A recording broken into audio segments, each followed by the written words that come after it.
I never imagined a single bowl of broth would unravel everything I had known at Blackhorn Ranch.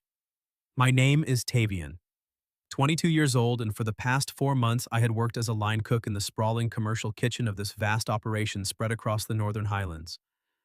Blackhorn was no ordinary farm.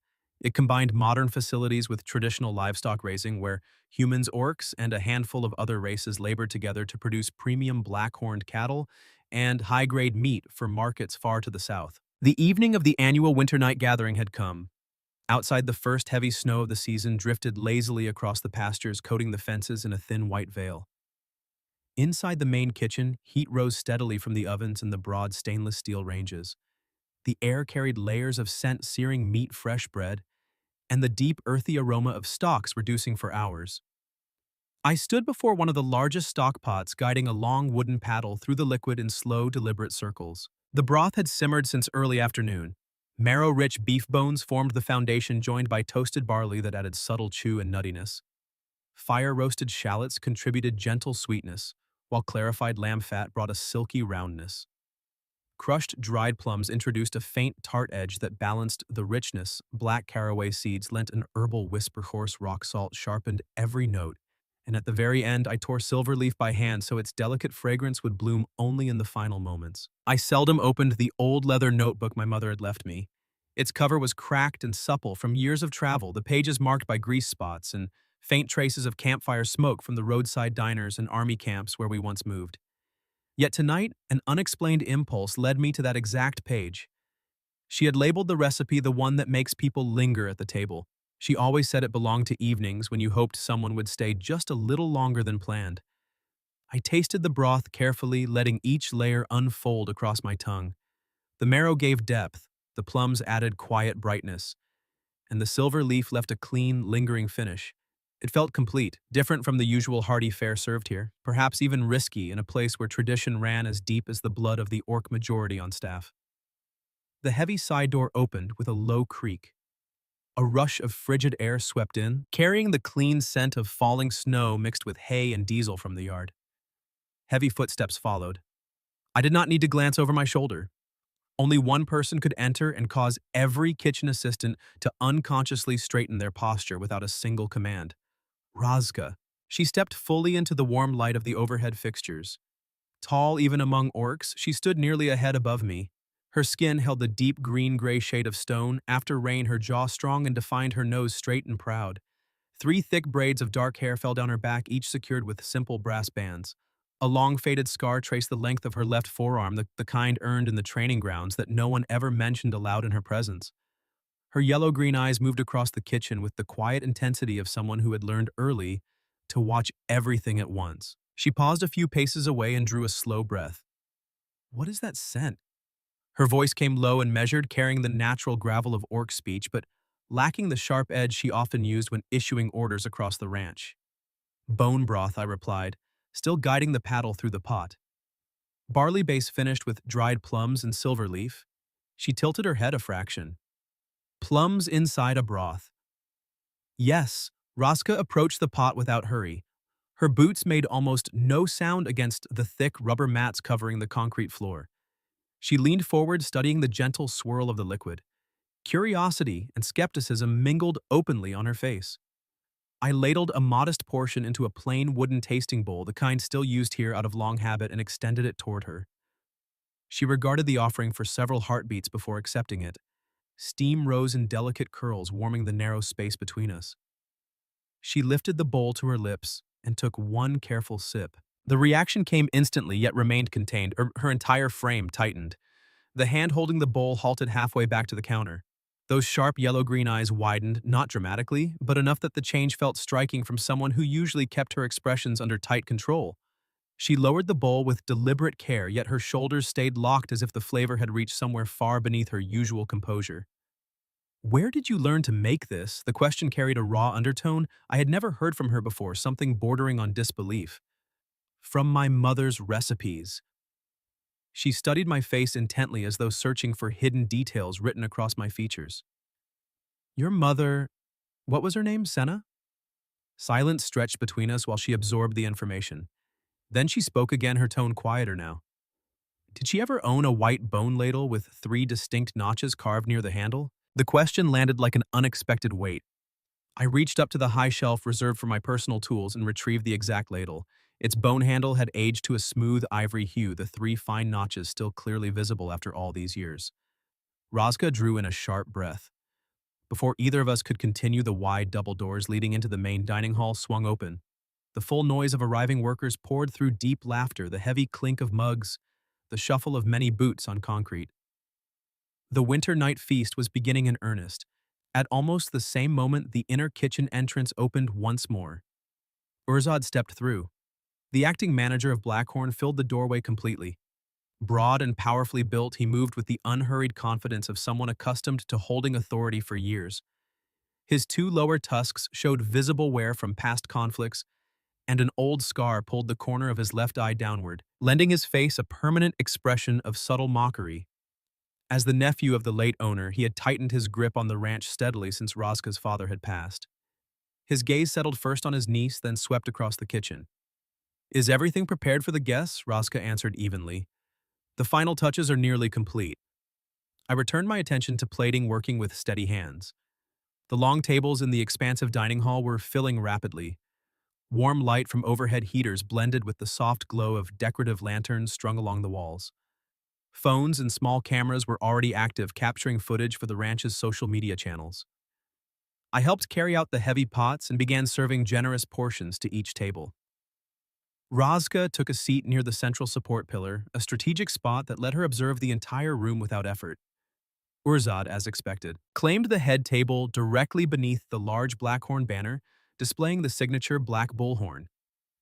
I served him personally, setting a full bowl before the man along with the silver mug of dark house ale he always preferred. He drank deeply from the mug first. Then he lifted a spoon to the broth. I had only turned halfway toward the bread station when a strangled sound sliced through the rising conversation.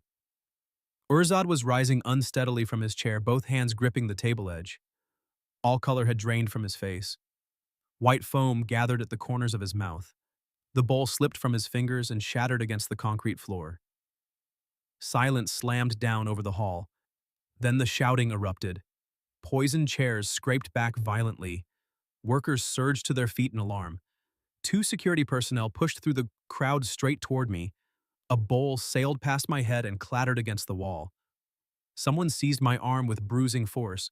Another grabbed me from behind, slamming me down onto the nearest table. Pain flared across my ribs. Tavian Roska's voice cut clearly through the rising panic.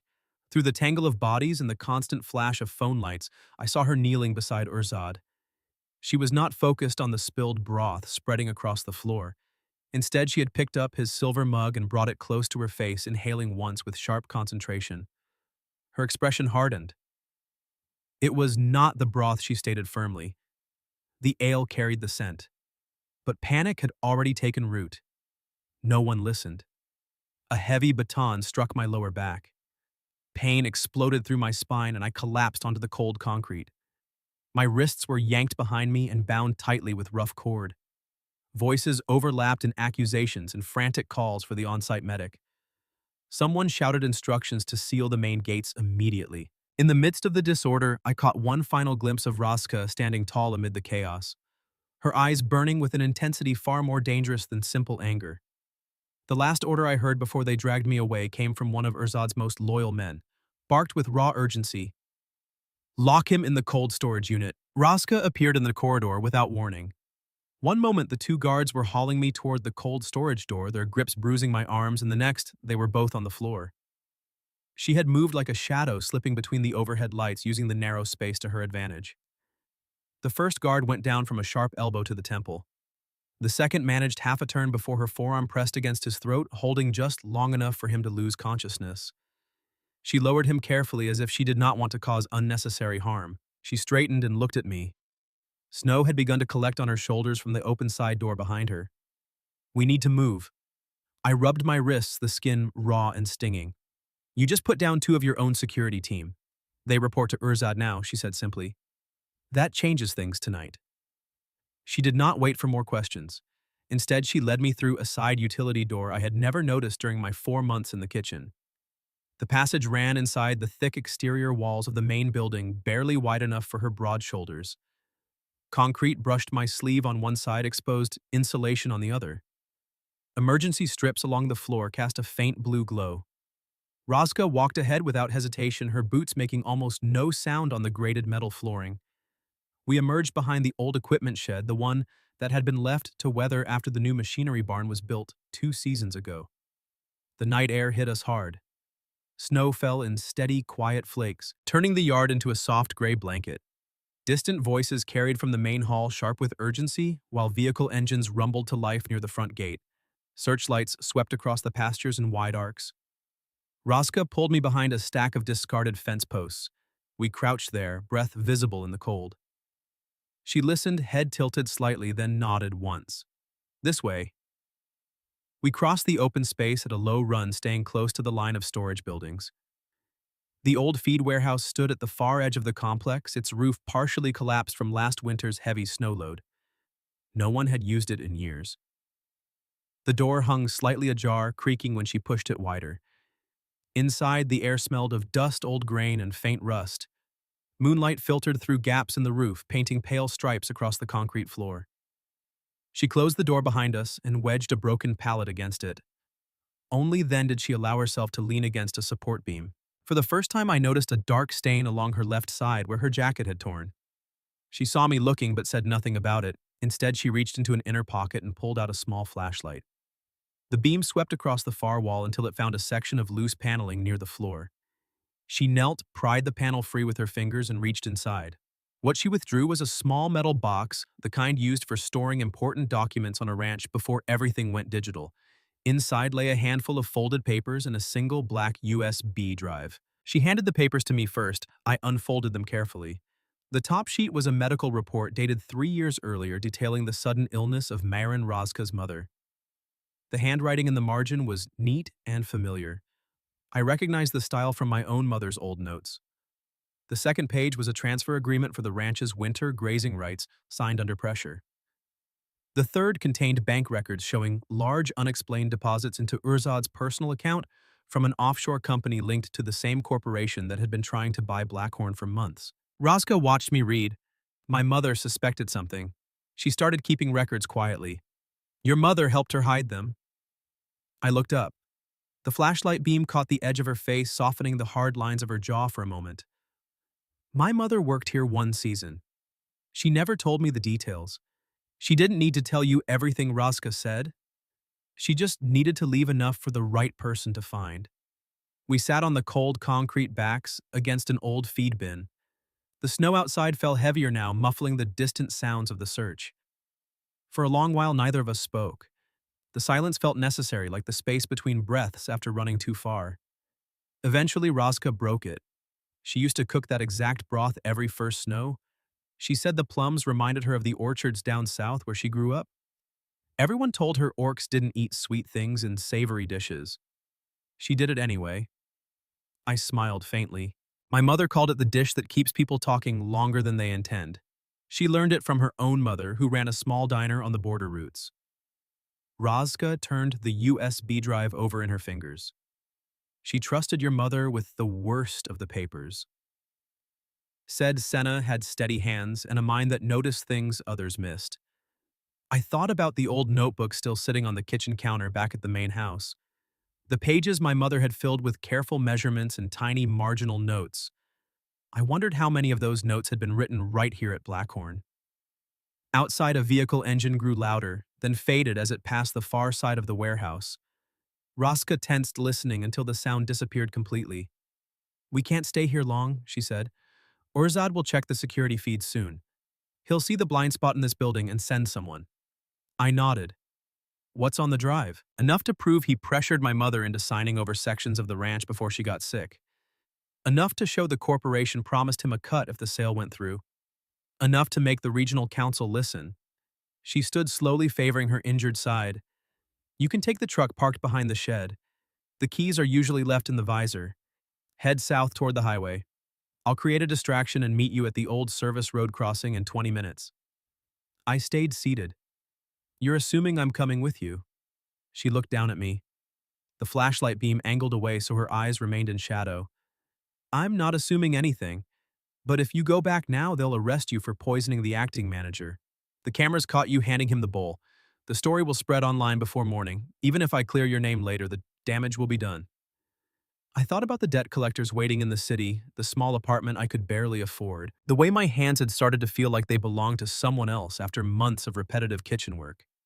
I thought about the way Roska had stood up when she tasted the broth, the raw surprise in her voice when she asked about my mother's ladle. I'm not running because I'm afraid of jail, I said. I'm running because I want to know why my mother never told me she helped hide evidence here. Roska offered me her hand. I took it. Her grip was warm and steady despite the cold. We slipped out the back of the warehouse. The old pickup sat exactly where she had said, half covered in snow. The engine turned over on the third try, coughing to life with a low rumble. Roska climbed into the passenger seat. She had found a dark jacket from somewhere and pulled it over her torn one. We drove without headlights at first, following the service track that wound between the lower pastures. Snowflakes danced in the beams once we risked turning them on. The ranch's main buildings fell behind us, their searchlights still sweeping the fields. My phone had no signal this far out. The hills blocked the nearest tower. After several minutes of silence, Roska spoke again. You're wondering if I'm using you. The question landed heavily between us. I kept my eyes on the narrow track. The thought crossed my mind. She nodded once as if she had expected it. I could have left you in that corridor. I didn't. That has to count for something. It does, I admitted. But I still don't know you. Not really. She leaned her head back against the seat. The truck's heater finally began to push warm air through the vents. My mother used to say the same thing about people. She said, you never really know someone until you've shared a meal and a secret with them. We've done both tonight. The road curved upward toward the service crossing. The snow grew thicker, forcing me to slow down. In the rearview mirror, distant lights still moved across the ranch grounds, but none seemed to be following us yet. I felt the weight of the USB drive in my pocket, the folded papers tucked beside it. Somewhere ahead lay the regional council offices and whatever came after. Behind us lay the only place I had called work for the last 4 months. Roska closed her eyes for a moment, but I knew she wasn't sleeping. She was listening to the engine, to the wind, to the quiet space between us that felt larger than the truck cab. I kept driving. The night stretched ahead full of unknowns, but for the first time since the bowl had shattered on the dining hall floor, I didn't feel like I was running away from something. I felt like I was driving toward it. The truck's headlights cut narrow tunnels through the falling snow as we left the ranch's outer fence line behind. Roska sat in the passenger seat with her arms crossed, eyes fixed on the side mirror, even though the ranch buildings had long since disappeared into the white haze. The heater rattled and wheezed, pushing lukewarm air across our laps. Every few minutes, the wipers slapped across the windshield, clearing just enough to see the service road curving ahead. We drove in silence for nearly an hour. The only sounds were the low growl of the engine and the soft hiss of tires on fresh powder. My hands stayed tight on the wheel, knuckles stiff from the cold that seeped through the thin gloves I had grabbed from the glove box. Roska's breathing was steady, but I noticed how she kept one palm pressed lightly against her left side where the jacket was torn.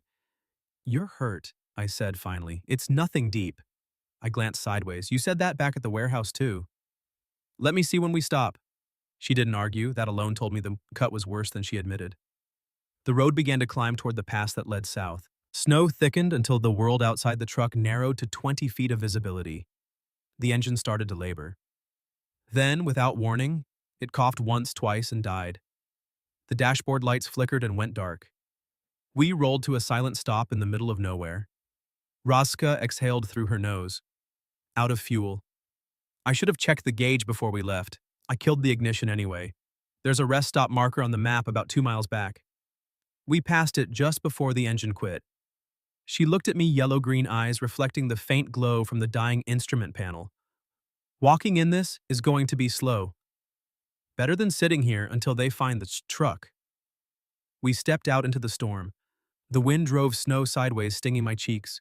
Roska moved ahead, setting a pace I could match only by focusing on each step. The cold bit through my kitchen jacket within minutes. After what felt like forever, the faint outline of a single-story rest building appeared beside the road, an old way station for truckers and ranch hands half buried in drifts. The door was unlocked. Inside, the air smelled of dust and pine cleaner. A few emergency lights still worked on battery backup, casting a weak amber glow over wooden benches and a small kitchenette in the corner. I locked the door behind us and dragged a heavy bench against it for good measure. Roska eased herself onto the nearest bench and unzipped her jacket. The tear along her side had soaked through the shirt underneath. Blood had dried in a dark line across her ribs. I found a first aid kit bolted to the wall and brought it over. Take the shirt off, I need to clean it properly. She hesitated only a second, then pulled the garment over her head. The movement made her wince. Under the dim light, her skin looked even darker, the scar on her forearm standing out pale against the green-gray. The fresh cut ran 4 inches along her lower ribs, not deep enough to need stitches, but angry and raw. I worked in silence, warmed some water from the small sink on the camp stove I found in the cupboard, cleaned the wound with antiseptic wipes, then pressed clean gauze against it. She sat perfectly still, breathing through her nose eyes on the far wall. "You're good at this," she said after a while. "Years of kitchen accidents. Burns, cuts, the occasional knife slip when you're tired." She looked down at my hands. "Your mother taught you more than recipes." I taped the gauze in place and helped her back into her jacket. She taught me that fixing something small can keep bigger things from falling apart. We stayed quiet again. I opened the emergency rations in the cupboard, packets of barley, a tin of broth base, a few dried herbs, and 2 small onions that had seen better days. I lit the camp stove and started a simple pot. The familiar motion steadied my nerves. Soon the smell of warming broth filled the small room. Roska watched me slice the onions. "You cook even when you're running for your life." "Habit," I said. "Besides, we both need to eat if we're walking out of here tomorrow." She accepted the bowl I handed her. Steam rose between us. She took a slow spoonful, then another. The tension in her shoulders eased a fraction. "My mother used to make something like this on nights when the ranch felt too heavy," she said. "She would sit at the kitchen table with me and talk about the old treaties between our people and humans. She believed the only way the land stayed peaceful was if everyone kept sharing the same table." I sat across from her on the opposite bench. "She sounds like someone who didn't let fear decide for her." Roska stared into her bowl. "She didn't. Until the fear got too big for her to carry alone. That's when she started trusting your mother with the papers." We ate slowly. The broth tasted simple and honest in the quiet room. Outside, the wind moaned around the eaves. My phone had no signal, but when I checked it anyway, the screen lit up with notifications that had come through earlier. Social media alerts. Someone at the ranch had posted blurry footage of the chaos in the dining hall. My face was visible, handing Urzad the bowl. The caption already called it an attempted poisoning. Comments poured in, some calling for my arrest, others speculating about Roska's involvement. I showed her the screen. Her jaw tightened. "They're already spinning it," she said. "Urzad's people work fast." A new post appeared while we watched. A photo someone had taken outside the warehouse, Roska and me climbing into the truck. The angle made it look like we were fleeing together. The headline above it read, "Heiress and suspected poisoner on the run after ranch manager collapse." Roska set her bowl down. "We need to reach the archive before this spreads too far. The Interspecies Harmony Center keeps the original deeds and succession records. If we get there first, we can file the evidence properly." We left the rest stop at first light. The snow had eased to a light fall. We walked the 2 miles back to the truck, siphoned enough fuel from the emergency can in the bed to get us moving again, and continued south. The road became a narrow ribbon between white fields. Twice we had to stop and dig the tires out of drifts. Around midday, we passed a small cluster of ranch hands clearing snow from a side gate. One of them recognized Roska. He called out, voice carrying across the open ground. "Miss Barzug. Heard you ran off with that human cook. Some of the old crew still remember your mother. They say she treated people right. But the new management, they don't." Roska slowed the truck but didn't stop. Another worker, older and human, muttered something I couldn't hear. The first man elbowed him and added louder, "Just saying, some of us are tired of the way things are going. If you need hands later, you know where to look." She gave a single nod. The exchange was brief, but I saw the way her fingers relaxed on the steering wheel afterward. "You defended her memory without saying a word," I told her once we were moving again. She kept her eyes on the road. "I didn't defend anything. I just let them remember." The words stayed with me as the miles passed. I realized then that the fear I had felt back in the dining hall had shifted. It was no longer about clearing my own name or escaping debt. It had become about making sure the version of Blackhorn that Roska's mother had fought for didn't disappear under Urzad's contracts and corporate offers. The Interspecies Harmony Archive sat on a low hill overlooking the Southern Valley, a modern building of glass and stone designed to look neutral and permanent. Security was light, just a scanner at the entrance and a quiet receptionist who recognized Roska immediately. We were shown into a private records room. The archivist brought out sealed folders and a digital reader for the USB. She verified the documents one by one, the original succession papers signed by Roska's father, naming her sole heir, the medical reports showing suspicious levels of nightseed in Marin's system, the financial trails linking Urzad to the corporation. The archivist looked up from the final page. These are authentic. We can file them as an official challenge to the current management within the hour. However, I should warn you, we received notice this morning that the acting manager has accelerated the transfer of ownership. The final signing is scheduled for tomorrow evening at the ranch itself, with media present. Roska's expression didn't change, but I saw the muscle in her jaw flex once. We stepped back outside into the cold afternoon light. Snow had stopped completely. The valley below stretched wide and quiet. I looked at Roska standing beside me, the USB drive now safely copied, and logged the papers secured in a sealed envelope. The weight of everything we carried felt different now, not heavier but more certain. I understood in that moment, standing on the steps of the archive, with the wind tugging at our jackets, that I was no longer just a chef, trying to survive the consequences of one bowl of broth. I had chosen her side the second I followed her out of the kitchen, and every mile since had only made the choice clearer. The return journey to Blackhorn Ranch felt longer than the escape had been. We drove through the night in a borrowed utility vehicle one of the archive staff had quietly arranged for us, headlights off for the final stretch across the back pastures. Roska kept her eyes on the dark fields, one hand resting near the door handle as if ready to jump out at any sign of trouble. I focused on the narrow track, the engine's low rumble, the only steady thing between us and the lights of the main compound glowing far ahead. We did not head straight for the buildings. Instead, we cut east toward the abandoned lower grazing fields where the old wooden shelters still stood from the years before the new barns were built. Roska had sent a single, encrypted message from a burner phone the archivist provided. 3 short words: Old South Pasture. Dawn. Nothing more. She said the right people would understand. We arrived well before first light and waited inside one of the weathered shelters. The air smelled of damp hay and cold earth. I gathered whatever dry wood I could find and built a small fire in the rusted iron ring at the center. Then I unpacked the supplies we had taken from the archive kitchen. Barley marrow bones, a handful of dried plums, silver leaf, and a few onions. The motions felt familiar, almost grounding even here in the middle of uncertainty.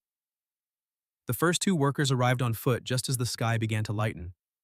An older orc woman named Grell and a human man called Tomas, both of whom had worked under Roska's mother years ago. They approached cautiously, hands visible, eyes scanning the shadows. Grell stopped 10 paces away and studied Roska for a long moment. "You really came back," she said. Roska stepped into the open. "I never planned to stay away." More arrived over the next hour, some alone, some in pairs. By mid-morning, nearly 2 dozen had gathered orcs with calloused hands from years in the training yards, humans who had handled the bookkeeping and supply runs, even a few younger hands who remembered Marin's quiet insistence that every worker deserved a fair share of the winter feed. They stood in a loose circle around the fire boots, shifting in the thin snow faces, tight with the kind of caution that comes from too many broken promises. I kept the pot going. The broth simmered slowly, the same one I had made the night everything changed. I stirred it with the same deliberate rhythm I used back in the main kitchen, letting the scent rise naturally on the cold air. No one spoke much at first. They simply watched. Grell was the first to step closer. She inhaled once deeply, and her shoulders loosened in a way I had not expected. "That smell," she murmured. "Haven't caught it since the old lady passed." Tomas accepted the bowl I offered him. He drank without hurry, then looked at me with narrowed eyes. "You're the cook they're blaming for the poisoning." "I am," I said. He took another sip. "Yet here you are feeding the people who could turn you in for the reward Urzad is offering." The words hung in the air. A few others shifted uncomfortably. One younger orc near the back muttered something about spies and traps. Roska's jaw tightened, but she let the moment play out. I handed out more bowls, moving slowly among them. I could have kept driving south, I told them. Instead, I'm here because the same papers your old manager tried to bury are now in the archive with official stamps. And because the woman who taught me this recipe once trusted Roska's mother enough to risk everything. Silence stretched. The fire crackled. Steam curled from the bowls. One by one, they tasted the broth. Each person who did seemed to carry a different memory to the surface. An older woman spoke of Marin walking the calving pens at night to check on struggling cows. A man recalled her standing in the middle of a pay dispute and refusing to let Urzad cut the bonuses. Small stories told quietly, as if saying them too loudly might make them disappear again. Still, doubt lingered. A stocky orc named Karg, one of the senior fence crew, set his empty bowl down and looked straight at me. You're human. You've been here 4 months. Why should we believe you're not just another set of eyes Urzad planted? The question was fair. I felt Roska glance at me, waiting to see how I would answer. I wiped my hands on the front of my jacket and met Karg's stare. Because I have nothing left to gain by lying, I said. My name is already on every feed as the poisoner. If this goes wrong, I lose more than any of you. But I also know what it feels like to watch someone slowly take apart the place that once felt like it could be home. I'm not here to fight with fists. I'm here to make sure the table stays set the way Marin wanted it. Roska spoke, then her voice low but carrying to every ear. He could have run. He didn't. That counts with me. Karg studied us both for several heartbeats, then gave a single nod. Others followed. Not everyone. A few still hung back, arms folded, but the circle had grown tighter. Enough people to matter. We spent the rest of the day planning in fragments. Roska laid out the timing of tomorrow night's transfer ceremony, how Urzad planned to sign the final papers in front of media crews and corporate representatives right in the main hall, the same hall where the bowl had shattered. We would not storm the gates. That would only give him the excuse he needed to call in outside security. Instead, we would slip in quietly using the old service corridors I knew better than anyone. I would return to the kitchen first, prepare the same broth, and let it scent do the first part of the work, before Roska walked in with the sealed documents. At one point, when the others had stepped away to check the perimeter, Roska pulled me aside near the shelter wall. Snow had started falling again in light flakes. You keep offering to go back into that kitchen like it's nothing, she said. Her tone was not angry, but there was an edge beneath it. You're not a fighter, Tavian. If things turn, you'll be the first one they grab. I looked at her directly, and if I stay out here, I'm just another person waiting for someone else to fix it. I started this with one bowl. I want to finish it the same way. She searched my face for a long moment. The wind tugged at her braids. For the first time since the night began, I saw something close to worry in her eyes. I'm not used to people standing beside me when it costs them something real, she said quietly. I gave her a small shrug. Then get used to it, because I'm not leaving the kitchen until this is over. She did not smile, but the tension in her shoulders eased. She reached out and gripped my forearm, once brief and firm before letting go. By late afternoon, the group had grown to 27. We divided tasks. Some would create small distractions near the front gate, others would wait in the old feed tunnels to guide people inside once the scent of the broth reached the dining hall. No grand speeches, just quiet agreements and the understanding that tomorrow night would decide whether Blackhorn stayed a place where workers could still sit at the same table, became another corporate holding with locked gates and numbered paychecks. As the light faded, I stirred the last of the broth and offered the final bowl to Roska. She took it without comment. We stood side by side, watching the snow settle over the empty pastures. The ranch lights burned in the distance like a challenge. Tomorrow we would walk back into the heart of it, not as fugitives, not as outsiders, but as the people who remembered what this place was supposed to be. The night of the transfer ceremony unfolded under bright lights and the low hum of cameras. Blackhorn Ranch's main hall had been dressed for the occasion, long tables covered in crisp white linens, heavy silverware gleaming under new chandeliers, and a raised platform at the far end, where Urzad already sat, flanked by suited executives from the corporation. Media crews filled one entire side of the room, lenses trained on the empty chair beside him. Outside, snow fell steadily, but inside the air felt thick with anticipation, and the faint smell of expensive cologne mixed with polished leather. I slipped into the kitchen through the old service corridor, behind the dish station, the same narrow passage Roska and I had used the night everything began. No one noticed. The regular kitchen staff were too busy plating elaborate main courses and trying to look calm under the pressure of live broadcasts. I kept my head down, tied on a spare apron, and moved straight to the largest stock pot as if I had never left. The ingredients waited exactly where I had left them 4 nights earlier. I started the broth the way my mother taught me, slow, deliberate, no shortcuts. Marrow bones first, then toasted barley shallots roasted until their edges caramelized. A measured handful of crushed dried plums, black caraway rock salt, and finally the silver leaf torn by hand so its fragrance would bloom only at the end. I stirred with the same wooden paddle, letting the liquid move in wide, lazy circles. Heat rose steadily. The scent began to build deep and warm, carrying notes of earth and subtle sweetness that had no business belonging in an orc kitchen, yet felt completely right. Minutes passed. The first server carried out a tray of bowls. I watched from the pass-through window as the aroma drifted across the hall. Conversations faltered. Heads turned. An older orc woman at the nearest table paused mid-sentence, spoon halfway to her mouth, and closed her eyes. A human man beside her leaned forward and inhaled once deeply. Whispers started. That smell. Like the old days. Marin used to make something just like this. Urzad noticed. His head snapped toward the kitchen doors, the scar at his eye pulling tighter. He forced a smile for the cameras, but his fingers tightened around the stem of his wineglass. I kept cooking. Bowl after bowl left the kitchen. The scent grew stronger, wrapping around the room like a memory no one had asked for, but no one could ignore. More workers, those who had stood with us in the old pasture, began to murmur. A few glanced toward the side entrances, waiting. Then the main doors opened. Roska walked in. She wore the same dark jacket from our escape, but now it was clean and fastened with the old brass pins her father had once worn. Her 3 braids were bound neatly, the long scar on her forearm visible under the lights. In one hand she carried the sealed envelope from the archive. In the other, a tablet displaying the logged USB files. She moved without hurry, boots steady on the polished floor, eyes fixed on the head table. The entire hall fell into a stunned hush. Urzad rose slowly. "Niece," he said, voice loud enough for every microphone. "How kind of you to join us. Though I must say, arriving with a fugitive cook does not help your case." Roska stopped 10 paces from the platform. Cameras swiveled toward her. Red recording lights blinked like watchful eyes. She lifted the envelope. "These are the original succession documents. Signed by my father. They name me sole heir. The archive has already verified them. The medical reports show nightseed in my mother's system, the same substance found in your mug the night of winter night.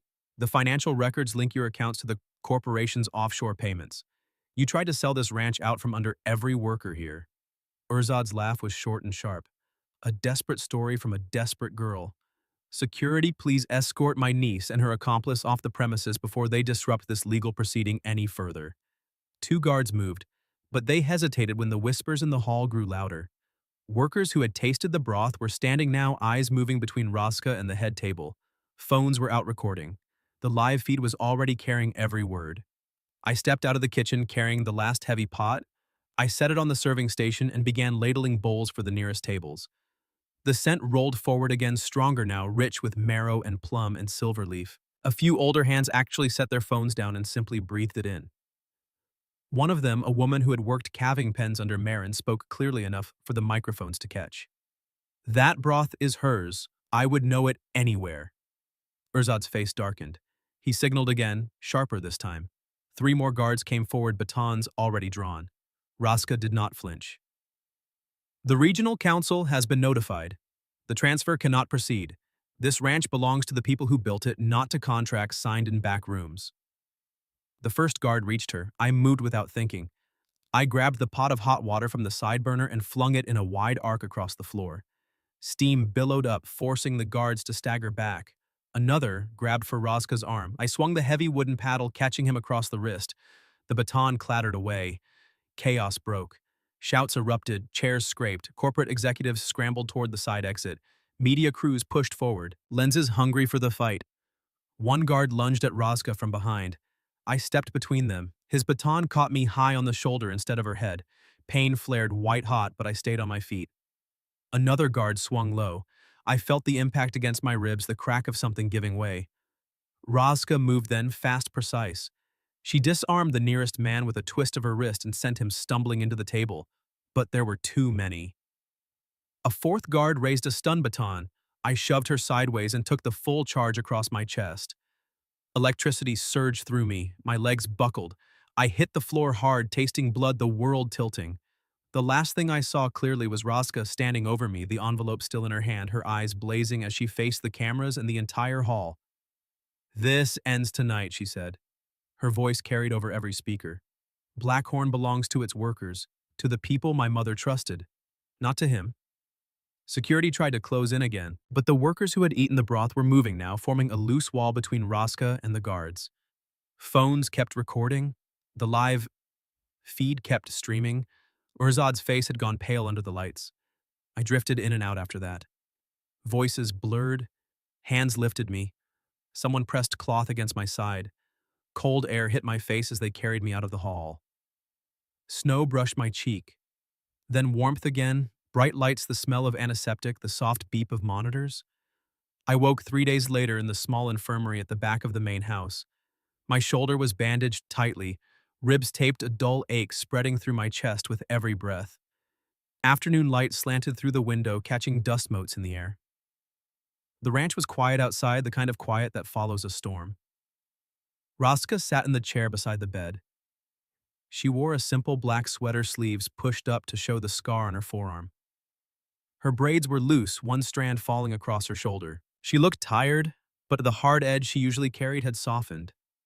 She noticed me watching and reached for the small tray on the side table. A single bowl of broth rested there, still warm, but the same recipe. The scent rose between us, deep marrow toasted barley, the quiet sweetness of dried plums and the clean finish of silver leaf. "I made it myself this time," she said, or tried to. "The measurements are probably off." I managed a faint smile. "You cooked? Don't sound so surprised. I watched you enough times." She helped me sit up, careful with the bandages, then handed me the bowl. I took a slow spoonful. The flavor unfolded exactly as it always had, rich, honest, carrying every memory of the nights we had spent running and planning and choosing. It tasted like the old pasture shelter, like the rest stop kitchenette, like the moment she had gripped my forearm and said she wasn't used to people standing beside her.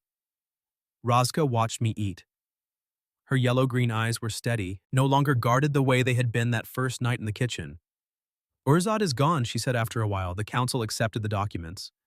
The corporation withdrew their offer once the footage went viral. Workers are already talking about new contracts, fair shares, open books, the way my mother wanted it." I set the spoon down. "And you?" "I'm staying. This is my ranch now, but it's also theirs." She glanced toward the window where distant figures moved across the snowy yard. "It can be ours too if you want." The words settled between us, simple and unhurried. No grand declaration, just an offer left open like a bowl set on the table for someone to accept when they were ready. I looked at her, really looked. At the woman who had stood in front of cameras and guards without flinching. At the daughter who had carried her mother's memory through years of silence. At the person who had chosen to trust a human cook with nothing left to lose. "I never planned to stay when I first took this job," I said. "I was just trying to pay debts and keep my hands busy." Then I cooked one bowl of broth and everything changed. Roska reached out and rested her hand lightly on my uninjured arm. Her palm was warm, calloused from years of work in the training yards and pastures. She didn't pull away. "You're not just the cook anymore," she said quietly. "You haven't been for a while." I turned my hand over and let our fingers rest together. The contact felt natural, like the last step in a recipe that had been simmering for days. Outside, the snow continued to fall soft and steady, covering the fences and pastures in a clean white layer. Inside the infirmary room, the bowl of broth sat between us, still warm, still carrying the scent that had started everything. I took another spoonful. She watched me with the faintest curve at the corner of her mouth, something close to a smile, the kind that comes after long nights and harder choices. For the first time since I had arrived at Blackhorn Ranch, I understood what my mother had really meant all those years ago. Some dishes do more than fill the stomach. Some dishes keep the right people at the table. And sometimes they help you find the place and the person you were always meant to stay with.